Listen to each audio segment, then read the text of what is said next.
Magandang umaga po sa inyo lahat. Maganda po sa pagpasok ng ating buwan ng Pebrero, pangalawang buwan ng puso. Napakabilis ng araw, ano? At susunod na linggo, araw ng mga puso. Nasabihan niyo ba yung mga boyfriend, girlfriend, mahal sa buhay, yung mga asawang na OFW, tawagin niyo na po para pagdating ng February 14, handa na siya kayong kausapin. Amen? Bagamat pagpasok ng Pebrero, ang ating tatalakayan ay tungkol na nangyayari sa mundo ito. Kaya ating mag-aaralan ngayon,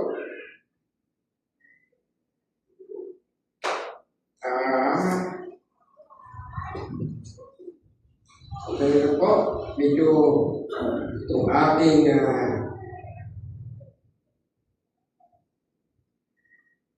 okay. May start na tayo. Pakibasa lang po natin ang 1 Pedro 4:7. Okay, 1, 2, 3. Malapit na ang wakas ng lahat ng bagay. Kaya maaaring magtipid kayo at panatiling malinaw ang inyong pag-isip at panalangin. Dahil sa mga kaguluhan na nangyayari sa mundo ito, gera dito, gera doon, ang mga gobyerno nagbabagsakan na, ang Iran nagkakaroon na, pero may plano ang Panginoon. Ang Iran po ngayon ay babalik sa Panginoon Jesucristo. Amen ba? Amen. Ang pagbabalik ng bagong gobyerno ng Iran, alam natin na ang Panginoon Jesucristo ay babalik na muli sa kanila na dating sinakop ng mga Hudyo. Ganoon din po naman dito sa atin sa Pilipinas, bagamat na nangyayaring mga gulo, mga korupsyon, patuloy po tayo na sabi, manatili tayong taimtim. Manatili tayong manalangin. Nang sa ganoon, ang ating buhay dito sa Pilipinas at ang ating pamilya mabigyan ng biyaya ng Panginoon na nag-uumapaw na dating sa bansa. Kaya palagpakan natin ang Panginoon at tumayo po tayo. Tumayo lang po tayo sa langit. Lord, maraming salamat po sa mga ito. Maraming po nagkasama-sama na naman kami, Panginoon.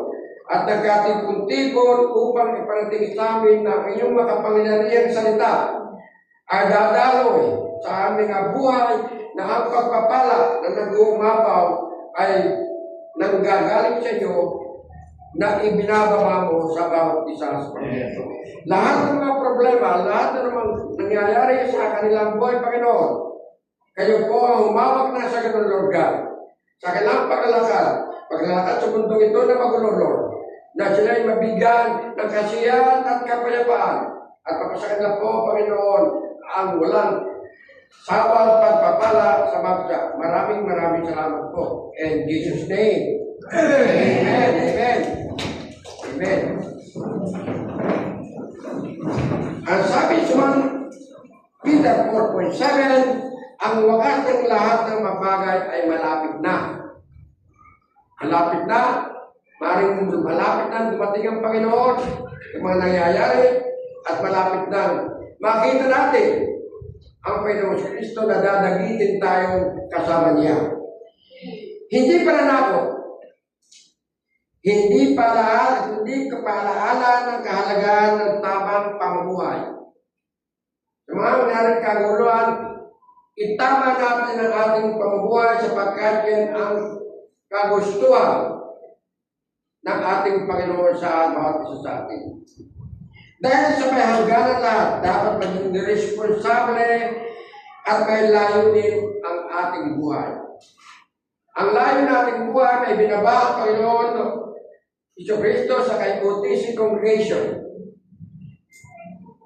Sa initiative ng ating Pastor Johnny Gato at sa wisdom na binigay sa kanya, noong nakaraang buwan ay nagkaroon kami ng pag-uusap o retreat sa Calamba at dito binaba ng Panginoon ang mission ng kay-UTC. Hindi lang mission ito ng mga pastor, ng mga leader, but mission ng bawat isa sa atin. Nang sa ganoon sa pagpasok ng buong ito at sa sana ng mabuhay, tayong lahat ay makita natin ang nag-uumapaw na pagpapala, hindi lang sa pananalapi, kundi sa ating espiritual na buhay. Palakpakan natin po. Ang sabi, become, ibig tahimik, maging maayos ang pag-iisip, hindi pa dalos-dalos, hindi kontrolado ng emosyon. Kasi ang unang pumapasok sa buhay natin, agad ay emosyon pag tayo may problema. Kung sino-sino ating sinisisi, sa halip na lumapit sa Panginoon at humingi ng tulong, yun ang sinasabi nito. Hindi sa takot o galit, huwag tayong padadala sa mga bagay na yan. Mga puyat sa pananalangin. Be vigilant prayer. Ang salitang prayer sa nangangaulan, alerto at tuloy-tuloy na pananalangin. Walang humpay na pananalangin. Panalangin sa umaga, panalangin sa tanghali, panalangin sa kuwing bago matulog, panalangin kung ay lalabas ng bahay na kailay mo sa anumang sakuna at kapamakaan. Yan ang panalangin na sinasabi sa atin. Ipanalangin natin ang ating kapitbahay. Ang kapitbahay natin ang may masumi. Ipanalangin natin siya. Dalawa po siya ay magbago. At bago natin na panalangin magbago ang ating mga kapitbahay, tayo. Amen! Magbago ay makikita sa bawat isa sa inyo. Akala may nagbago pa, pero sa kilos at inuugali ng isang tao, hindi niyo mapapansin ito sa inyong sarili. Amen. Sapagat andun ang pride. Amen. Amen. Alisin ang pride sa bawat isa.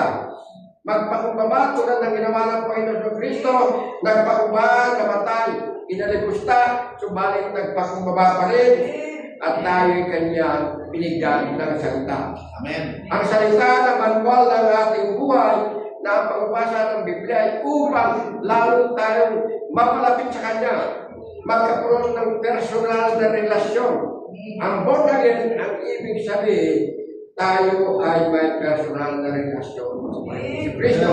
Hindi ko kayo masisi, hindi kayo matutulungan ni Pastor Dario, ng mga leader, kundi ang sarili lang nyo ang magbago sa sarili. Amen. Diba? Ang spiritual na komentary, mas malalim na pagninilay-nilay.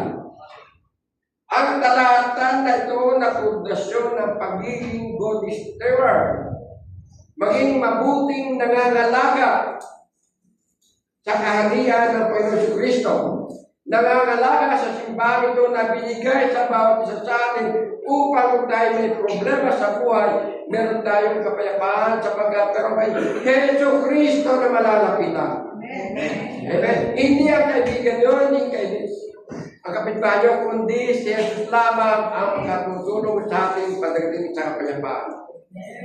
At sinasabi niyo sa Matthew 6:33, ano sinabi? Hanapin muna ang kanyang kaharian. At kapag nakita nyo at naroon sa kanyang kaharian, walang humpay na pagpapala ang darating sa bawat isa. Amen. Amen. Kaya pinagpapasok kayo sa pato. Kung wala nyo sa taas ng pinto, makikita agad ninyo ang paalaala ng Panginoon. Ang pagpasok pa lang nyo rito sa simbahan ay ibig sabihin ay hinahanap ninyo ang kanyang kaharian. Amen. Kaya, maraming sa atin tulad na sinabi nila sa ating kanta, I offer my life, be a good servant. Maraming tao gusto maglingkod. Lahat tayo gusto maglingkod. Pero, pagod na pagod ang ating pag-isip. Pagod na pagod tayo sa problema. Nalilimutan na natin ang maglingkod sa Panginoon. Ang pinaglilingkuran natin ay walang iba, kundi yung nagbibigay sa atin ng problema. Ang pinaglilingkuran natin ang buhay ng kadiliman. Sobra ang pag-iisip. Marami sa ating may mga talento. Lahat kayo ay alam kong marunong kumanta. napansin pag tayo papasok sa loob ng ating banyo, kumakanta na tayo. Napakaganda para pag kumakanta tayo, napakaganda na ating boses. Amen? Naranasan niyo ba yun? Amen. Lalo pag may bagong kanta, na gusto sa inyo, pasok kayo, kumakanta ka, sisipul-sipul pa kayo. Ganun din ang gawin natin sa Panginoon. Pagpasok pa na sa mga ito, pag kumanta na praise and worship, masaya na kayo. Amen? Amen. Napakaraming biyaya ng Panginoon. Sobra-sobrang biyaya, pero wala namang disiplina. Bakit hindi dumarating ang ating mga biyaya? Sobra-sobra, ibibigay ng Panginoon. At sabi mo, Lord, bigyan mo lang ako ng kotse. Sabi ng Panginoon, may disiplina ka ba? Oh, Lord, kailangan ko kotse. Marunong ka ba mag-drive? Lord, hindi pa. Amen? Gusto ng kotse. Pero hindi mo marunong mag-drive. Sabi ko, disiplina mo na mag-aral ka. Amen. At pag may kotse naman, Lord, bigyan mo Mercedes-Benz. Sabi ni Lord, binigyan na kita ng pangangailangan mo. Ba't ko ganun pang hinihingi mo? Anong pagkakaiba ng Mercedes-Benz at ng kotse kakarag-karag pero maganda naman ang makina, makakarating pa rin ng Manila. Amen? Yun ang pangangailangan sinabi ng Panginoon. Amen? Amen. Kaya, disiplina at ang sabi, ayusin mo muna ang iyong isip at ayusin ang pananalangin. Amen? Sino nananalangin ng isang beses sa araw? Yung malakas na amen o mahirang amen? Walang nananalangin sa isang araw. Walang nag-amen. Amen. Ibig sabihin, wala sa inyong nananalangin. Pilitin natin po, disiplina, manalangin tayo kahit isa na sa isang araw. Kapag yung isa ay magiging dalawa, yung dalawa ay magiging tatlo. Hanggang magiging habit nyo na ang manalangin. Hindi ka lang pahaba ng panalangin. Simple lang, Lord, alabas ko ng bahay, tulungan niyo po akong makita sa loob sa in Jesus' name. Tama ba? Sino nananalangin bago kumain? Amen. Amen. At kung minsan pag nanalangin na sila ko, ikaw nagkamanahin, okay lang yun. Pero kung ang maaari, tayo ang pusang manalangin kung tayo kakain bago kumain. Amen? Amen. Encouragement. Paano paghihikayat sa banal na Espiritu? Naranasan niyo paghihikayatin ng banal na Espiritu? Naramdaman niyo ba ang presensya ng Diyos kapag kayo nananalangin o kapag kayo nag-iisa at nag-iilan? Napakasarap, di ba? Yung nakaranas na ng pag-iilan ay napakasarap. Mga kapatid, kung ang pakiramdam mo ay magulo ang isip, kung ang pakiramdam mo ay mabigat ang responsibilidad, kung palagay mo ay marami kang iniisip sa pamilya, sa trabaho, sa kabuhayan, at panghuli, marami kang iniisip sa ministry sapagkat maraming gawain na pinagagawa sa inyo ng sanktuaryo ito. Tulad ng kinanta natin, I offer my life. Yun ang ating manatili sa atin po. Hindi naman kailangan pumasok sa simbahan mag-offer ng Panginoon. I-offer niyo ang ating buhay sa Panginoon na sa ganoon ang pagpapaan ng Panginoon ay pa sa inyo. Matuto kayong kausapin ang mga kaibigan niyong nalalayo sa landas. Sabihin niyo at pamalita, magandang balita sa kanilang sagon ay natulungan niyo silang magbago ang kanilang mga pag-iisip at kanilang pag-ugali. Ngayon, ang K-Multis Vision for 2026, ang overflowing grace of God. Diyan po kami. Nandiyan po kami sa Calamba, Laguna, nananalangin, walang kumpay na pananalangin. Nanawa ang vision ng K-Multis ay basbasan ng Panginoon.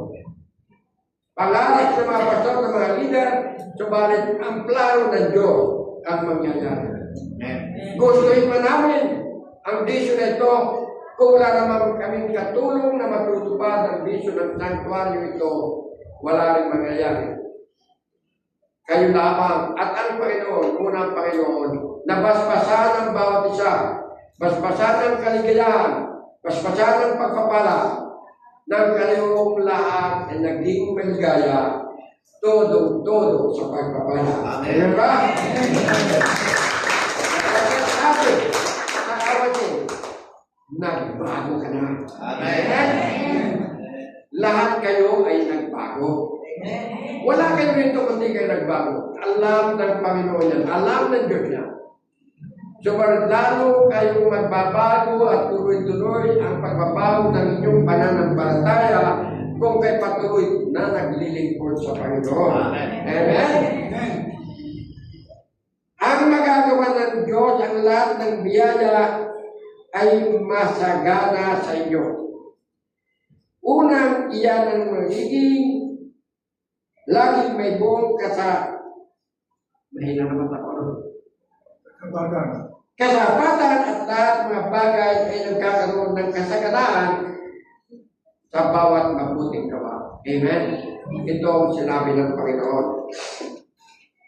Ang vision ng ating KOTC 2026 na binaba sa mga pastor, sa mga leader, sa Calamba, Laguna, ay binababa naman namin sa inyo ngayon upang malaman ninyo kung ano ang vision ng KOTC ng buong kongregasyon ito. Ang unang vision ay magkaroon tayo ng evangelism, 50 souls to be saved sa taon ito. Kaya ba natin? Amen. 50 souls lang tayo rito. May kita sandaan. Kalahati lang masibyo, naka-50 na tayo. Yes. Hindi naman natin pwedeng kalahati kasi pumamatay ang ating kakusabi. Kalahati. Ang second na issue namin, dahil sa nag-uumapag na last week, marami na nakatayo sa likuran, wala nang maupuan. Yun ang issue na pinakita ng Panginoon sa pastor, sa mga leader, na magkaroon tayo ng second service. Isa sa umaga, isa sa hapon. Yung na-miss ang umaga, at least makakapunta sa hapon. Amen. Amen? Kaya ayaw ng Panginoon kayo mahal mo. Ayaw ng Panginoon pabayaan kayo. Kasi pag na-miss nyo umaga, sabihin nyo, tapos sa hindi ko pa magsisimpa. Paano ng biyaya ko? Sabi nyo, okay. KOTC, gagawin natin ang service nyo ay dalawa ng sa ganon ay mapakinggan nyo ang salita ko na maging gabay sa ating pamumuhay. Pangatlo, tayo ay nagre-renta sa building na ito. Nagre-renta tayo for almost 7 years na. We're paying 15,000 pesos. At sa taon ito, naway hindi tayo taasan bagaman sinabihan na tayo na tataas ng renta. Kaya ang aming vision na Lord, bigyan mo pa ng sarili namin tahanan para sa iyo. Kaya palagpakan natin ang Panginoon.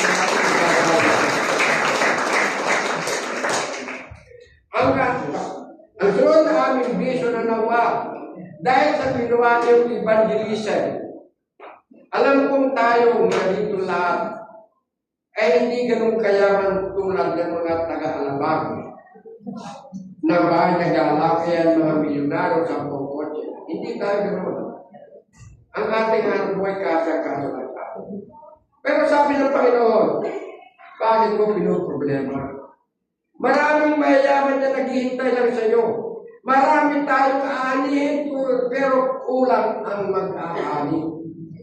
Kapag may nag-aani kayo ang puso, very generous, at nagbinago ng Panginoon. Nalalaman ko, itong tao ito ay ginamit kayo para masiraan sa salita ng Diyos. At itong tao, pinagpala ng sobra-sobra, tutulungan ang simbang ito. Amen? Amen. Yun ang plano ng Diyos sa ating mag-evangelize tayo. Huwag tayo matakot ang ating kakusapin, mayaman man hindi. Sa tingin ng Diyos, pare-pareho tayo. Si Brother Jonathan, may among pinakamayaman sa Alabang. After 3 years or 4 years, hindi siya nakikita.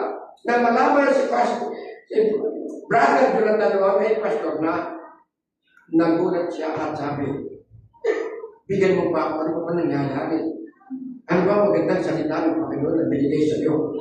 Bakit nagbago ang buhay mo? Bakit lagi kang masaya? Alam ni Brother Jonathan ang pera niya, kulang. Pero masaya. Parang kayo lahat. Hindi kayo lahat. Alam pa, lalo kayo walang ambul sa inyo, walang punong-puno ng laksa-laksang pera, bilyon-bilyong pera na tulad ng mga kongres na natin.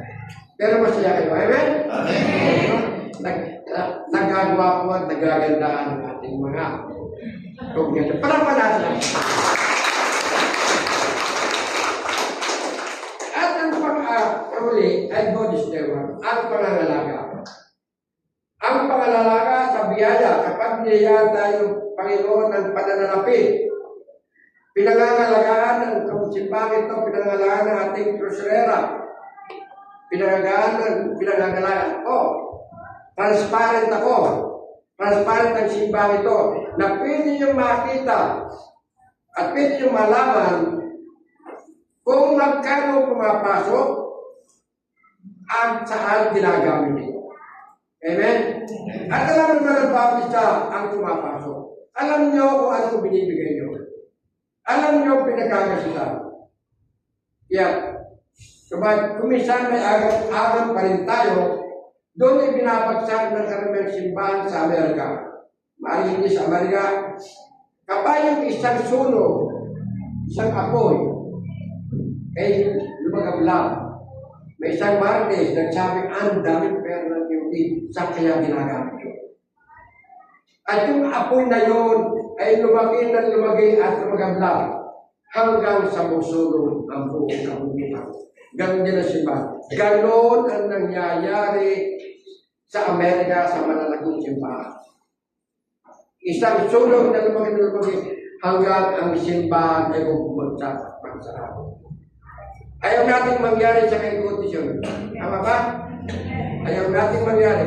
Kaya kung may tayong problema at may agam-agam, kausapin lang yung isa sa mga pastor. Pastor, saan natin ginamit yung ating mga kabalan ng Diyos? Simple lang po. At ito po ay may record tayo na makikita ninyo kung saan ginagamit. Ang hindi ko lang mapapakita sa inyo ay magkano binigay ng katabi nyo. Pwede nyo makita ang record ng simbahan, pero hindi nyo pwede makita ang binigay ng katabi nyo. Amen ba? Pwede ba yun? Kaya, kapatid, tayo may transparency.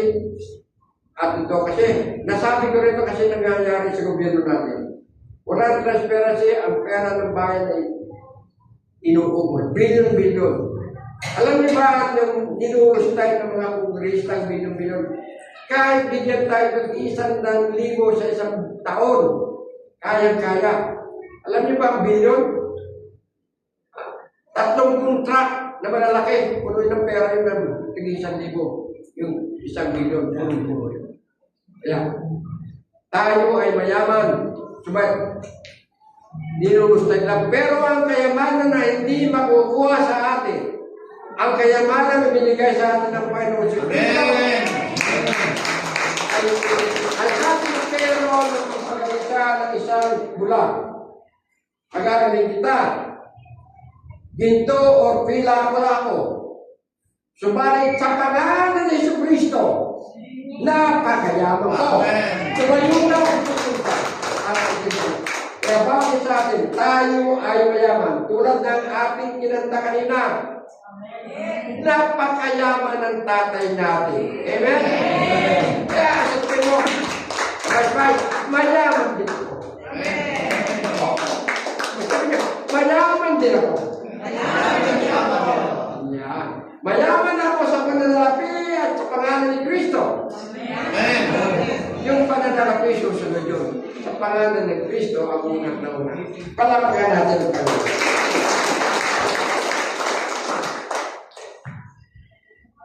Ang una natin dito na si Evangelism. Ang challenge kung di tayo lumalabas, paano papasok ang kaluluwa? hindi tayo maghahayag ng salita, paano tayo makapag-save ng kaluluwa? Kaya tayo lumalabas at kinakausap natin ang ating kaibigan, kamag-anak, kapitbahay ay para i-save, isalba ang kanilang kaluluwa. Hindi makukuha sa gawa ang salvation. Ito'y makukuha sa pagdala lamang kay Panginoon Kristo sapat ang gawa ay hindi matatapos. Subalit ang pagkilala sa Panginoon si Kristo, isang beses mo lang sabihin, ligtas ka na. Amen? Palagpakan natin ang Panginoon. Ang gift na ginawa namin, na binibigyan namin sa inyo. Ang sabi, magdala ng 2 kaluluwa ang bawat isa. Sa 2 kaluluwa, at least magkaroon tayo 50 kaluluwang nadala natin sa simbahan ito. Maring ating nakakusap pag 1,000, pero hindi lahat ay pinipili ng Panginoon. Kaya bawat isa rito na nasira na salita ng Panginoon sapagkat kayo'y mga pinili. Amen? Maraming pinipili pero hindi nakakarating sapagkat sila mismo ang lumalayo at tumatanggi sa Panginoon. Subalit kayo natin na rito sapagkat tinanggap nyo sa puso ninyo ang Panginoong Jesucristo. Palakpakan natin ang bawat isa. Ang pangalawa naming vision ay magkaroon ng one Bible study sa bawat bahay. Sinabi ng isang sikat na politika at evangelist, si Bishop Belica, sa bawat tahanan ay may simbahan. Amen. Alam mo, ginagawa natin ng ating unang kultura. Di ba sa bawat bahay ng araw ng panahon ko, meron tayong maliit kasama doon, altar. Ganun din ito. Ang altar natin is ang ating pamilya. Yan, sa bawat tahanan ay may simbahan. Ang simbahan ninyo ang inyong pamilya. Sira nyo ang inyong pamilya na salita ng Panginoon nang sa gayon lalo silang lumalim. At kung anumang ginagawa niyang hindi kaayon-ayon sa Panginoon ay mabago ng sa gayon ang pagpapala ay lumawin sa inyo. Sabi sa Roma 10:14, paano nga magsisitaw sa kanya kundi naman sinasasampalatayan? Ano bang ibig sabihin? Paano mga tawag sila at maniniwala sa Panginoon Kristo kundi natin sinasabi kung sino ang kanilang sasampalatayan? Ang ating kultura nung una, marami tayong Diyos-Diyosan. Marami tayong pinagdarantanan. Pagkadasan ng pag-ibig, alam ko, St. Jude. Pagdasan ng pagpapala, Maglaran. Pagdasan, ang gusto ng napakalaking pagpapala, Antipolo. Marami tayong pinupuntahan. Mga kapatid, siyempre sa iba't inyo, sa kalagitnaan natin, hindi na kayo pumunta ng Antipolo, Baclaran, o Quiapo. Nasa loob ng bahay nyo. Amen. Sapagkat, parang panahon. Sa loob ng bahay sapagkat, sa bawat pamilya ay kapilya. Amen. Amen. Natin. One Bible study. Ang makikita natin, napaka-biyaya, kanya overflow ang ating Panginoon. Pagpasok pa lang ng katapusan ng Pebrero, nag-open na kami ng Bible study kay Sister Lee. Natouch siya ng Panginoon. Ay, di po gusto na. Sabi niya, Sister Lee, Pastor, pwede ko po mag-Bible study sa bahay natin. Ganun ang Panginoon. Nagmata si Sister Lynn, naglas ni Sister Julie. Sabi ni Sister Julie, atin ako ng Bible study kina Sister Lynn. Nakita niyo ba yun yung nakapula? Kasama natin siya kayo dito. Kilala mo na, hindi kasama natin yun. Natas na yung kamay, kasama natin dito yan. Sister Julie, tas natin kamay. Wala po yata eh. Siya po'y nakapula. Wala po yata. Wala. Sister Lee, Pakitas lang kami ng Sister Lynn, nag-open ng church sa kanyang Bible na sa bahay niya. Pakitas lang po kamay. Asan nila pa? Nag-aalala ng bata. Nandun yung mga. Okay. Kaya, napakapalad ng simbahan ito. Pagpasok pa lang. Ang susunod naman, ang unang-unang Bible study ay kina Pastora Maylin at Pastor Jonathan. Sa ganda ng aming Bible study tuwing Sabado, alas 12 na ayaw ko namin bukit. Kasi pag pinag-usapan salita ng Panginoon, nakakalimutan ng oras. Amen. Dapat pa nagkwento si Brother Albert, Brother Miguel na kanyang buhay. Hindi lang nagpatutuo kanina, ang ganda ng patutuo niya, kanyang buhay. Ma-amaze kayo sa paggalaw ng Panginoon sa buhay niya. Ma-amaze. Very amazing paggalaw. At dahil dito, nasabi ako, pwede ba ako sabi? Brother Albert, dahil sa pagpapala ng Panginoon, sabi ng kanyang kapatid, ipagawa ko yung lugar ng bahay mo. Amen. Ibigyan ko ng simento at tiles, doon kayo magbahay ng study. Ano pa ang ito ito? Ang kanyang pamilya ay tuwang-tuwa sa galak. Parang din tuwang-tuwa sa galak. Nakita lang pinakalamal ng bunsong kapatid ay lumapit sa Panginoon sa Kristo. Amen? At ang buhay niya ay unti-unting binabago ng Panginoon. Ang buhay niya sa mag-asawa, unti-unting pinaganda ng Panginoon. Amen? At ang kanyang pamilya ay naging lalong bumubuti. Sapagat ayaw ng Panginoon ang mag-asawa ay nagkakaiwalay at lalo na kumalala. Sapagkat ang anak na binigay sa bawat isa sa inyong may anak ay bigay ng Diyos. Amen? Kaya ayaw ng Diyos na mag-asawa ay magkahiwalay. Meron mga pangyayaring dapat ito'y kalooban ng Panginoon. Amen. At dahil sa Kristo, ano man nangyari sa buhay niyo, sa pamilya niyo, at narito kayo, kalooban ng Panginoon sapagkat nakita ng Panginoon ang pagbabago ay dadaloy sa buhay niyo. Para dahil sa sabi ng Panginoon, dadaloy din sa atin ang ginhawa sa buhay. Amen? Palakpakan natin ang Panginoon.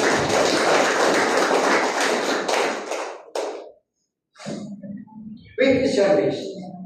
Ayaw ba kayo na magkaroon tayo ng second service simbahan ito? Next slide please. Yan. Nakikita nyo, nag-uumako tayo. Punong-puno na. Ang kaya ng simbahan ito, the maximum is 200. Unless nasa sunod mga taon na bigyan tayo ng pagpapala ng Panginoon ng bagong sagpuan niya. Kaya ang vision ng kapastoral ng mga leader na binababa namin sa inyo, ang vision na magkaroon ng morning service from 9 to 11 a.m. Evening is 5 o'clock to 7 p.m. Tentative po lang sa gabi kasi hindi pa naayos talagang anong oras pwede. Pero meron po tayong mga hanapin. Ano na pakita po ito? Sa hapon po, gagamitin ng Panginoon ang mga kabataan. Na dahil magsusubit pagkasa sa ating working. Palakpan natin ang ating mga kabataan. Ang mga kabataan ito ang inuhubog ng Diyos upang lalong tumibay sila sa kanilang pananampalataya, nadadaloy sa kanilang mga kaibigan na imbitahin lang pumunta sa sanctuary ng KOTC. Kaya palakpan natin ang ating mga kapatid. Sabi sa Hebreo 10:25, huwag nating pababayaan ang pagkakatipon-tipon. Ang simbahan hindi lang simbahan para magsimba, makinig sa salita ng Panginoon. Ang simbahan na sanctuary na ito upang magkatipon-tipon tayo, magkwentuhan, Nang sa ganoon ang mga experience trial na nangyari sa iyo na binigyan ng Panginoon ng kasagutan, ma-share sa bawat isa. Nang sa ganoon ang problema niyo, marahil ay pareho ng problema niya. At nakuha niyo kung paano ginawa niya para ang problema niyo ay magtas. Amen. Kaya ang pagpunta sa simbahan ay napakalaga, hindi lang makinig, kundi upang magkatipon-tipon na ang purpose at layunin ng Diyos. Ayan. Yan. Palakpakan natin. Yung palakpakan nyo ay napakindang pakinggan sa pagdinig ng Panginoon. At napakindang pakinggan din sa katabi nyo baka inaantok na ay mag-isip. Yeah. Isa pang palakpak ng pagdinig ng katabi.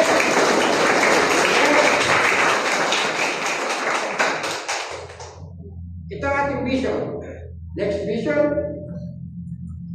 Ang vision ay church building, magkaroon tayo sa simbahan.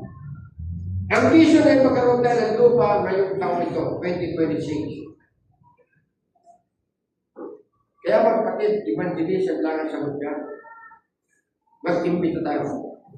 Hindi natin kakayang magkaroon ng routine, kundi sa biyaya ng Panginoon. At dahil sa tulong nyo, ginamit din ang kanilang biyaya ay gagawin. Church building. Pag nakita natin ang lugar, ang lupang pangako, tulad ng ginawa ng Panginoon kay Abraham, kay Moses, ipapadala kita sa lupang pangako na kayong lahat na magiging masaya at maligaya at masagana. Sa apat na araw, makakarating ako sa ulan nyo. Subalit mga kapatid, iba ang nangyari. Sumobra ang tigas ng ulo ng mga Israel at inabot sila ng almost 40 years bago makarating sa Israel ngayon na lupang pangako. Naway bang mangyari ito? Naway hindi matitigas ang ating ulo. Sapat ang pangako ng Diyos, by 2028, magkaroon tayo kung ang ulo natin ay matitigas. Baka matagal na ako katabi ni Lord kung sakali ay wala pa rin ang pinangako sa atin. Huwag natin gayahin ng mga Israelita naging matigas ang ulo.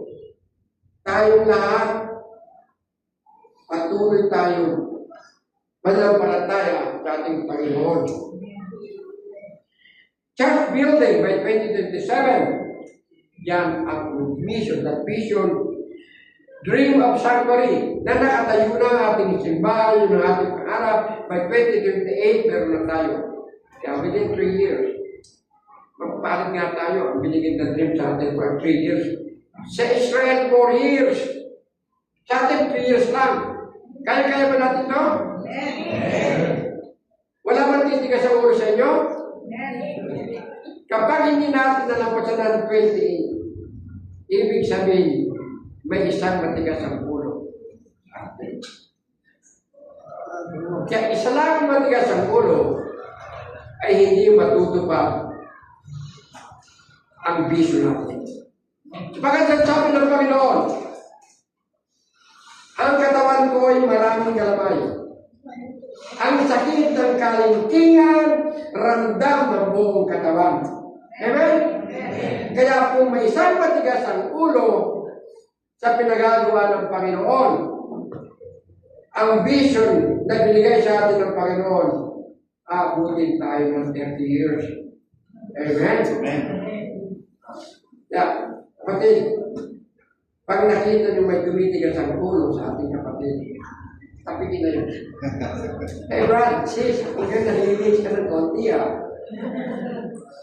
Di mo natandaan nung ilubog ka ng mabustais ka, nung ilubog ka, inalis na sa iyo ang masamang ginagawa mo. Amen. Yan ang dahilan ba't tayo nilubog. Ngayon nilubog ka, tinasa, malinis na malinis ka. Sa paningin ng Diyos, sa paningin ng lahat, napakalinis ko. Ibang-iba ka na. Tinurong mo, nakaliiba ka. Pero bakit yun? Umahal mo. sobrang para ba yung laki ng gobyerno? Yan, kapatid, tanda ng baptismo ha. Pag may nakita, yun lang po gagawin. Huwag niyong mahusgahan. Wala kayong karapatang maghusga. Kaya nyo, wala tayong karapatang maghusga. Ano ba ang ginagawang mali o malaking kasalanan? Wala tayong karapatang magmarites. Amen? Amen. Huwag na lang mo siya marites na kasi marites, next niya ng husga. Kasi pag nagmarites ka, sinabi ko siya, nagdagdagan ng kasalanan ng tao. Wala namang kasalanan. Amen. Amen? Sabi ng Panginoon sa atin, huwag kayong mag-uusga, ako uusga. Hayaan niyo ako, sabi ng Panginoon, ako mag-uusga. Kaya wala tayong karapatang mag-uusga, wala tayong karapatang mag-marites, may isasama ng ating kapatid. Amen ba? Okay. Kapag isa yan sa matigas ang ulo, sinabi ng Panginoon, huwag mag-uusga, at kapag nag-uusga, nag-marites ka. Matigas ang ulo. Amen. Amen? Gusto niyo ba mo 30 years? Gusto niyo ba? 3 years. 3 years. Amen? Amen? Pang-apat, pray for a generous giver at financial faith. Ang Diyos ang pinagmumulan ng kasaganan. Ang target natin, offering and tithes for next year. For this year. Ang target natin para makasurvive siya na may pambayad sa renta, may pambayad sa air condition. Sa katunayan po, isang air condition yan sila. Pero mahal kayo ng panugan sila air condition, malamig pa rin pakiramdam. Tama ba? Ang gumagana lang po dyan ito. Yung isa po sila. It will take us almost 45,000 para magawa yung condition. Pero hintay natin ang tulong ng Panginoon. Amen. Ang Diyos ang gagalang niya. Amen. Amen? Kaya, pagdating ng mahal na araw, doon yung mararamdaman ang init ng simbahan. Doon yung mararamdaman ang init sa bahay ni Tanim. At dahil sa ganoon, matatouch kayo, tatayo na kayo sa inyong upuan, mag-isang na kayo mag-evangelize, nang sa ganoon makakita ng generous giver. Amen? Amen. Palagpakan natin Panginoon. At sabi sa vision natin, ay at least 45 to 55 a month. At sa loob ng isang taon, at least 600 to 700,000 a year. Mga kapatid, last year, umabot na ng almost 650,000 ang ating operating. Pero ang ginastos natin may higit na 650,000 sa pagpapagawa ng simbahan. Ang ibig sabihin, kapos pa rin tayo. Magandang pakinggan ang 600,000 na ating opening. At sa pagkakala ng Panginoon, isipin mo, paano naka 600,000 ang simbahan mali? Hindi naman mayayaman ng mga tao ito. Paano nangyari yun? Wala isipin natin. Kaya alam naman nyo magkano galing ito. Pero mabait ang Panginoon. Ayaw ng Panginoon ang simbahan ito magsarado ng dahil sa pananalapi. Amen? Amen. Bakit natin pinag-usapan ng pananalapi? Kahit si Kristo, binanggit niya ang pananalapi ng kanyang simbahan. Kinuha niya si Judas para manalangin ng Panginoon. Kaya, ayon sa Malakayas, dali ninyo ang mukong isa po sa ating bumuksan ang inyong tungawan sa langit. Alam niyo na ang kasunod niya. Pag dinala natin, ang sinasabi ng Panginoon ikapo, 10% ng ating kinita, hindi yung sweldo araw-araw. Ibig sabihin, kapag for sa pagi, bigla ka binigyan ng biyaya ng Panginoon ng 1,000, bibigyan mo ang Panginoon ng kanyang kaparte. Kaparte ito ng Panginoon, sinabi, 10 piso. Amen? Pag 10,000, magkano bigas? 1,000. Pag 1,000,000, magkano bibigay? Yun ang problema. Pag malaki na, nahihirapan na tayo magbigay ka po. Amen? Iisipin natin, doon bibigyan ko ikapong 100,000, meron na akong porsidor, makakabili na ako ng papapagawa ng bahay ko. Nakalimutan natin, kaya ka nagkaroon ng 1,000,000 dahil ang Panginoon ginamit ang isang tao para ikalugit ang mundo. Yun ang nakalimutan natin. Kaya mga kapatid, hindi nyo gagawin sa Christian. Amen? Alam ko naman hindi nyo gagawin. Kaya alam ko mahal ang simbahan. Ngayon, sinabi natin ang offering, kung paano natin, sinabi natin kung reality. Kailangan bang i-discuss ang expenses sa inyo? May mga sabi, hindi na kailangan, Pastor, alam ko naman kung ginastos. Pero gusto rin parating naman, para maalis ang agam-agam ang doubt. Kasi, sitanin, gagamitin ang sa inyo. Hindi kayo, pero sitanin ang magsusunod sa inyo kung saan dinadala ng simbang ito ang inyong mga ikapo. Hindi kayo, sitanin. Kaya pa nagpadala tayo katarin sa kanyang sursor sa ating espiritu, dito mangyayari. Kaya, naisipan kong i-discuss din sa inyo ang expenses. Ang sabi dito, hindi ito kawalan ng pananampalataya na i-discuss ang expenses, kundi pagpapakita ng wastong pamamahala. Sinasabi ko ito sa inyo para ipakita nyo paano natin pinamamahalaan ang inyong biyayang binigay. Ikaw sa Panginoon. Sabi sa Lucas 14:28, sapagkat alin sa inyo kung ibig magtayo ng isang moob, ay hindi muna umupo at bilangin ang buhuli kung may sapat siyang upang tapusin ito. Biblikal po. Kailangan malaman natin ang ating pera pumapasok at ating ating gagasin. Ang sabi niya, direksyon ito sa ating Panginoon. Yung ang binibigay natin sa simbahan ito ay binibigyan ng direksyon ng Panginoon sa gagamitin at ay biblikal. Si Jesus mismo nagturo sa pagbibilang ng gastos.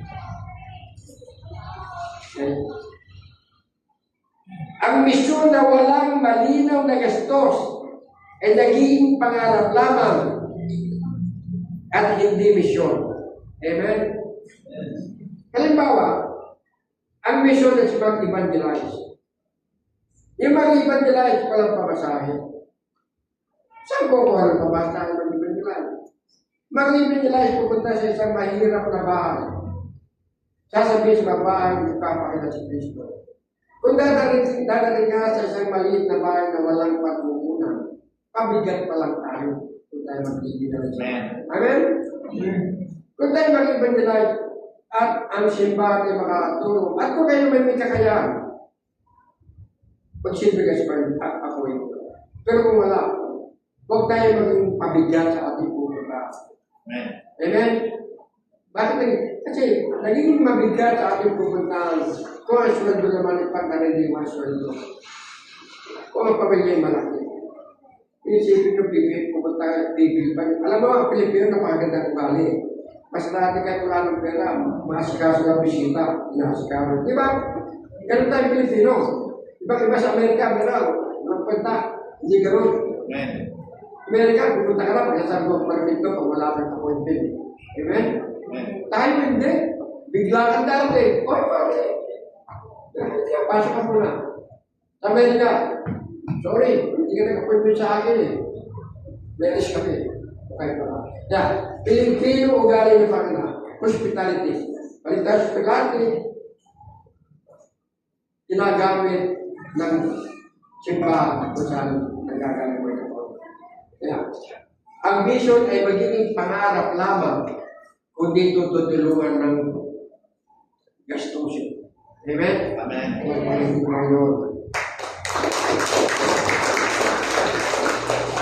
Ang pagtatalakay ng mga gastusin o expenses ay nagbibigay ng direksyon sa atin. Paano tayo makapunta sa isang lugar kung wala tayong panggastos? wala tayong direksyon, upo lang tayo sa bahay.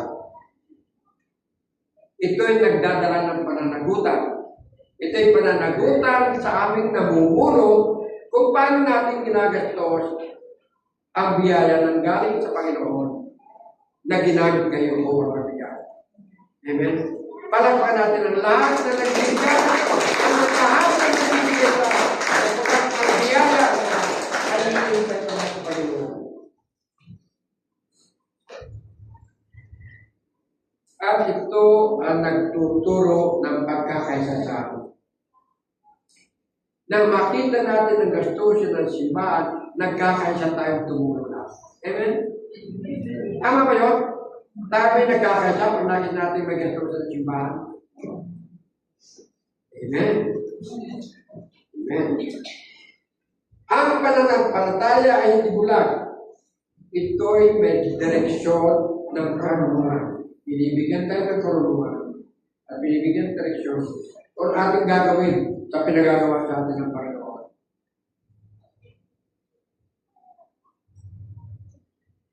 Ang spiritual na dala kung bakit may expenses.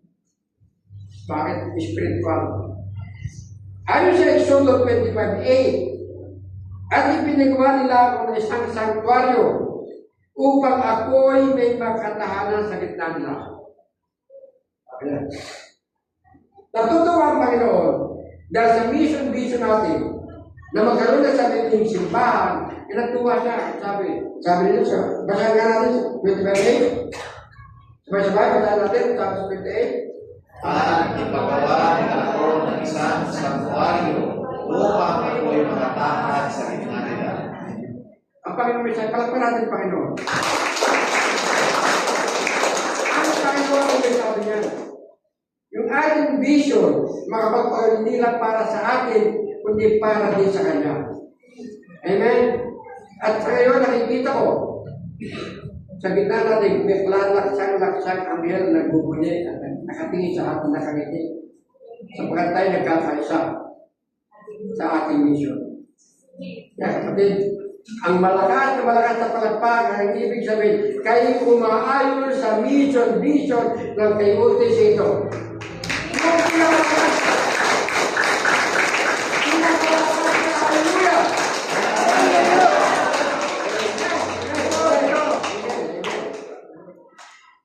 Ang sinasabi rin, ang gastos ng tabernakulo, dahil ginagastos, ang gastos, may gastos ang templo, may gastos ang mission. Ang sabi, hindi magkano ang mahalaga, hindi magkano ang gastos, kundi kanino at saan parang gagastusin ito. Amen? Amen. Yung gastos ay hindi mahalaga. Ang mahalaga ay kung saan gagamitin ng gastos. Amen. Kapag nalaman natin kung saan gagamitin ng gastos, panatag na tayo na hindi lulus tayo ni Pastor Val kapilin ninyo. Alam mo hindi ka nag-i-improve siya. Alam niyo mahal niyo ako eh. Mahal niyo siya mahal niyo. Amen? Sabihin mo siya, mahal mo ang POTC? Mahal ang POTC. Mahal mo ba ang POTC? Parang ayaw mo sa katabi. Parang yung ayaw mo sabi sa katabi niya, siya mismo ang hindi nagmamahal. Kami, mahal mo ba ang POTC? Mahal mo ba ang Hindi na yung katabi mo. Sa akin, yung katabi ka, sabi sa katabi mo.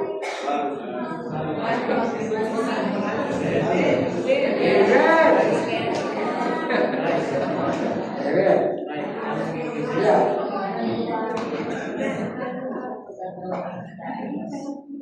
Conclusion. Mga kapatid, ang tanong ay hindi, may vision ba ang baptism? Amen. Ang tanong, kasama ka ba? Amen. Kasama ka ba? Amen. Kung ganon, halin kayo mga kapatid at lumakad tayo. Lumakad tayo sabay-sabay upang ang overflowing na biyaya ng Panginoon ay mapasa atin. Amen? Sabay-sabay tayo. Kapag pinagpala ang simbahan ito, dadaloy sa inyo ang pagdilan ng buhay nyo. Amen? Amen. Dadaloy ang pagpapala sa inyo sapagkat ang simbahan ito ay pinagpala ng Panginoon at ang dahil sa inyong panalangin, dahil sa inyong commitment sa mission, ang pagdaloy ng pagpapala sa simbahan ito ay mararamdaman ng mga simbahan. Palakpakan natin ang Panginoon. Okay? Gusto nyo pa dagdagan ko pa? Hindi. Kasi ito, may ulam po tayo at ating, alam ko po, meron po tayong water baptism mamaya. Mag-aalas po si Juan, mag-aalas po ating nag-announce.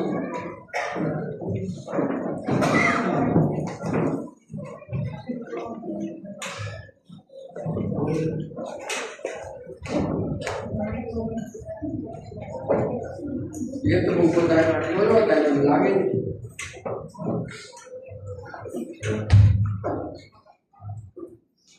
Yeah. At aawitin po ng ating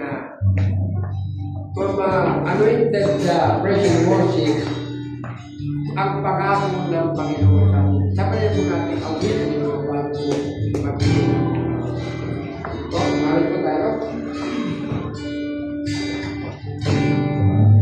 Noon lumalapit sa'yo ang puso ko nag-iisa. Ngayon ang ating pag-asa. Panginoon, tungkol sa ating dalangin, dapat kailanman ating kapayapaan.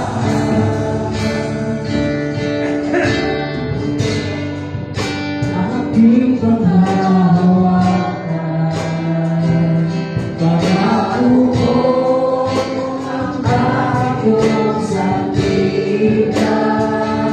Pangako ko'y tapat, magpakailanman ako ay iwan. Kung mapabayaan man, pangako mo'y aking panghahawakan. Pangako mo aking panghahawakan.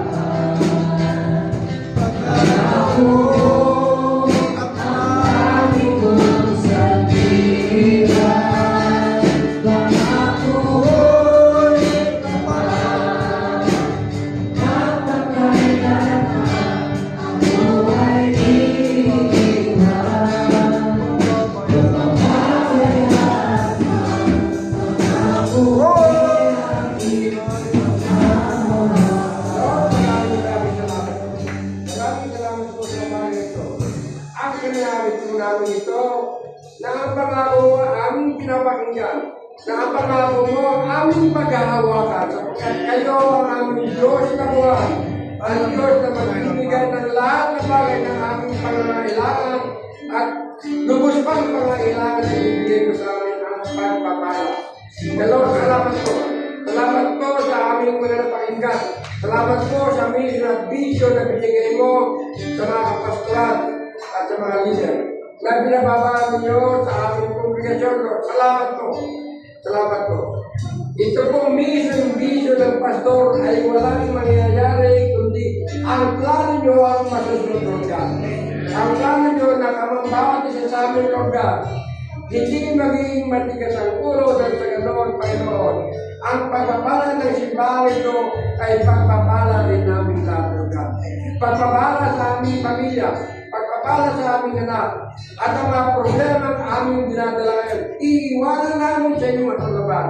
Iiwanan namin sa oras na ito, at aming paghahawakan ang pangako sa amin na ang pangako magpakalanman ay magbigay ng kapayapaan at kaligayahan. Kaya maraming salamat po sa aming pong pagaling, Panginoon. Dala-dala namin ang presensya ng banal na Espiritu at dala-dala namin ang papalang ibinibigay mo sa amin at kami po ay aalis na masaya at maligaya. At maraming salamat po sa pangalan ni Jesus at pagsabi ng Amen!